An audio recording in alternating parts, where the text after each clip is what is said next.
হ্যাঁ,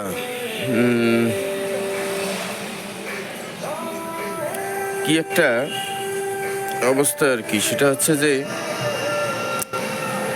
লালমনিরহাটের তিস্তা নদীর উপরে ওই হয়েছে, কি কয় ওর নাম, সূর্যমুখীর চাষ হয়েছে। তা সংবাদ মাধ্যমে সূর্যমুখীর চাষটাকে এমনভাবে দেখানো হচ্ছে যে সূর্যমুখী মানুষ কেউ কখনো দেখে নাই, এটা চাষ করার মতো একটা বিষয় না, এটা কেবলই চাষ হইল, এর আগে হয় নাই, কেউ করে নাই, এটা ভিন গ্রহের একটা ফসল। কিন্তু বাংলাদেশের প্রেক্ষাপটে, এই ভারতীয় উপমহাদেশের প্রেক্ষাপটে সূর্যমুখীর তেল হলো সরিষার তেল, সূর্যমুখীর তেল, এগুলোই ছিল মানে ভোজ্য তেল। সেটা আস্তে আস্তে যায় সয়াবিনে যায় ঠেকছে, কিন্তু প্রকৃতপক্ষে তো সরিষা, সূর্যমুখী এগুলোই তো ছিল আমাদের ভোজ্য তেল। তো সেখানে এই সূর্যমুখী তেল চাষটাকে একটা পর্যায়ে বিলুপ্ত করে দেয় এই যে কৃষি সম্প্রসারণ অধিদপ্তরের সহায়তায়, গভর্নমেন্টরা ছিল আর কি, বা যখন যে ছিল আর কি তারা।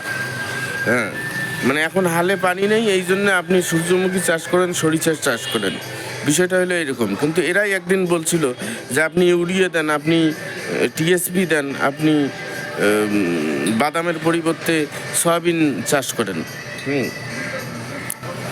তো এই হলো এদের অবস্থা।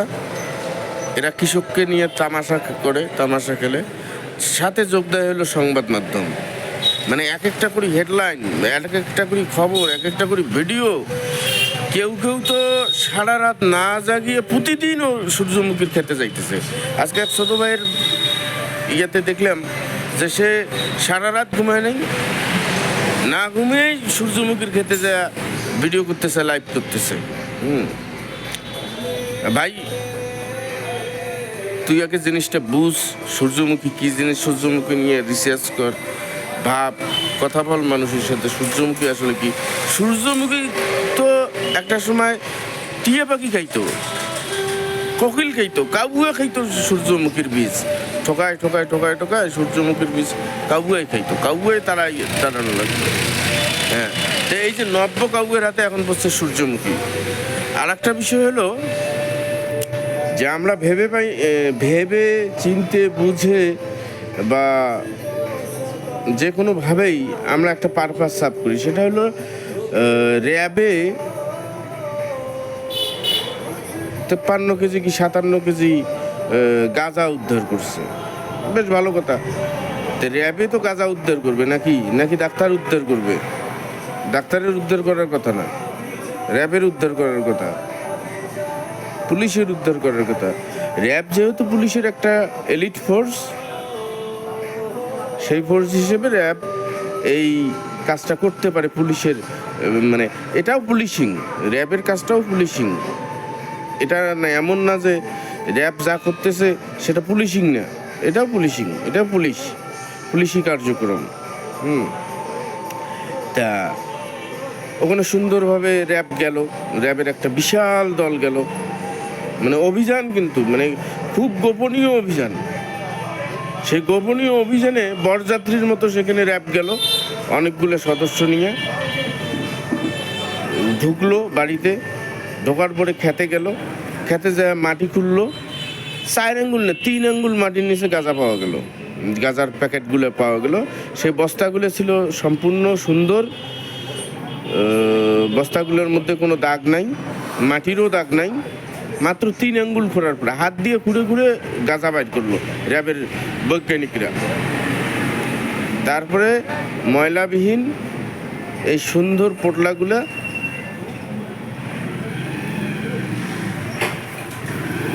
একজন করে হাতে নিয়ে চলে গেল। মানে যেন মনে হচ্ছিল যে তারা মার্কেট করতে গেছে, শপিং মল থেকে বের হয়ে তারা নিয়ে গেছে। একটুকু অভিযান মনে হয় নেই। গোপনীয় তো অভিযান তো দূরের কথা। এত পরিষ্কার বস্তা, এত পোটলাগুলো পরিষ্কার, আর নির্দিষ্ট জায়গায় গিয়ে পাইলো, ভিডিও কে করলো? এতগুলো র্যাবের সদস্য একটা বাড়িতে গেল, সেই গ্রাম তো মানে থরথরে কাঁপার কথা। সেখানে মাত্র 3 আঙ্গুল মাটি খোলার পরেই হাত দিয়ে গাঁজা বের করে ফেললো। বাউতাবাজি, ভগলামি।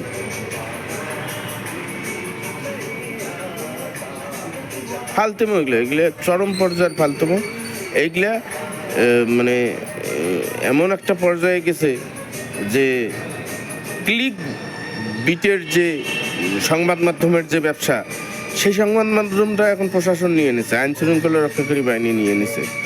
মানে ক্লিক করবেন আর দেখবেন, ক্লিক করবেন আর দেখবেন, ক্লিক করবেন আর দেখবেন। ন্যূনতম নৈতিকতা নাই, ন্যূনতম ইয়া নাই। আপনার লালমনিরহাট জেলায় মিনিমাম 15 থেকে 20 লাখ বোতল প্রতিদিন ফেনসিডিল পাচার হয়। এগুলো যায় কোথায়? আপনি দাঁড়ান না কেন মমিনের গ্যারেজে, আপনি দাঁড়ান না কেন বান ভাষায়, আপনি দাঁড়ান না কেন কাকিনে মোড়ে, আপনি দাঁড়ান না কেন সিরাজুল মার্কেটে, আপনি অভিযান পরিচালনা করেন না কেন মিলন বাজারের ওই যে হাতিবান্ধার মিলন বাজারে? আপনার সমস্যা কোথায়? আপনি দাঁড়ান গোরোলে,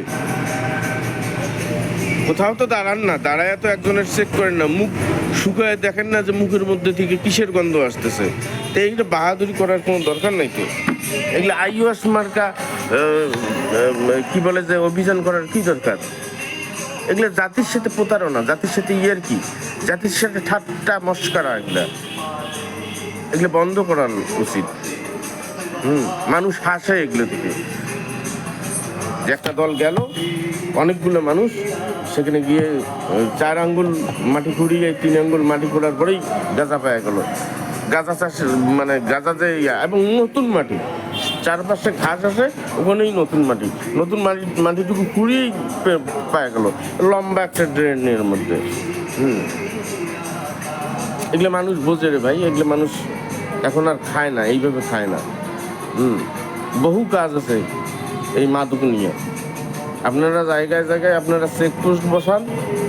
হ্যাঁ, আপনারা ওই যে ইন্ডিয়ান ছবিতে দেখা যায় মুখের মধ্যে পাইপ লাগিয়ে দেয় যে তুমি ফুকো, তারপরে মিটারে ওঠে, সেই মিটার টেস্ট করেন। আমার তো কিছু কিছু লোকের আইন শৃঙ্খলা রক্ষাকারী বাহিনীর লোকের প্রতি চরম সন্দেহ আছে। তারা টাস্কি মারি পড়ি থাকে, কি বলে কি না বলে। হ্যাঁ, কালকেও একজনের বাজারে দেখলাম, মানে একটা স্টেশন লিডার অফিসার ইনচার্জ, সে আছে তা আছে, বসে আছে তা আছে।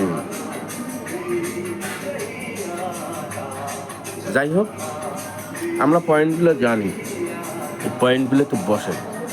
কারা বিক্রি করে সেটাও আমরা জানি, কারা খায় সেটাও আমরা জানি, কারা নতুন নতুন ব্যবসা করতেছে তারাও আমরা জানি, কারা কোটি কোটি টাকা ইনভেস্ট করছে সেটাও আমরা জানি। আমরা বললে আপনারা সেখানে রেট দিবেন না, কারণ এখানে আপনাদের লাভ লোকসানের বিষয় জড়িত আছে। যাই হোক, ভালো থাকেন।